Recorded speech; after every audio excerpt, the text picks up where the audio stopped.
គឺអូនតែងប្រាំបងថានួនល្អងស្នេហ៍បងតែម្នាក់ឲ្យបងស្មឹងឲ្យបងជឿជាងជឿលើស្រីតែការពិតគឺបងមិនទុំរូបបងត្រឹមមនុស្សទី3កុំដោថ្លៃពេលដែលរូបស្រីបែកបាក់ក្តីស្នេហ៍ពេលនេះទើបបានដឹងឃើញប្រលឹងស្និទ្ធស្នាលអ្នកថ្មីសួស្ដីថ្លៃអូនត្រូវជាអ្វី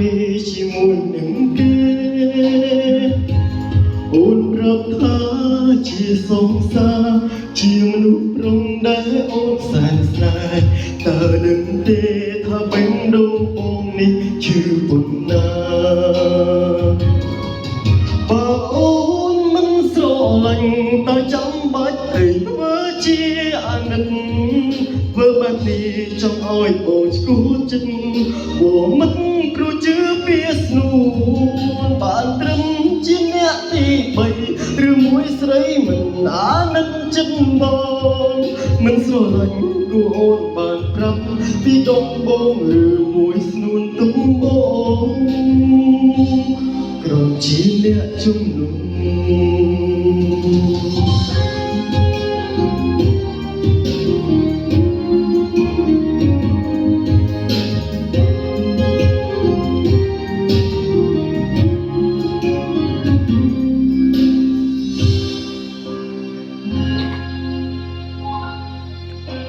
ពេលនេះ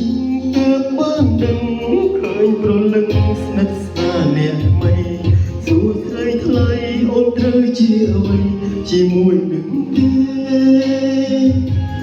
អូនប្រាប់ថាជាសង្សារជាមនុស្សប្រុងដែលអូនសែនស្នេហ៍តើដឹងទេថាបេះដូងបងនេះឈឺប៉ុណ្ណាបើអូនមិនស្រឡាញ់តើចាំបាច់អីធ្វើជាអាណិតធ្វើបែបនេះចង់ឲ្យបងឈឺចិត្ត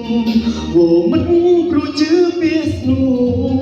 បានត្រឹមជាអ្នកទី3ឬមួយស្រីមិនអាណិតចិត្តបងមិនស្រឡាញ់គួរអូនបានប្រាប់ពីដងបងឬមួយស្នួនទុំបង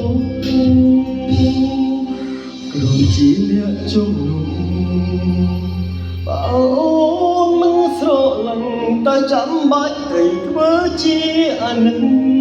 ធ្វើបែបនេះចង់ឲ្យបងឈឺចិត្ត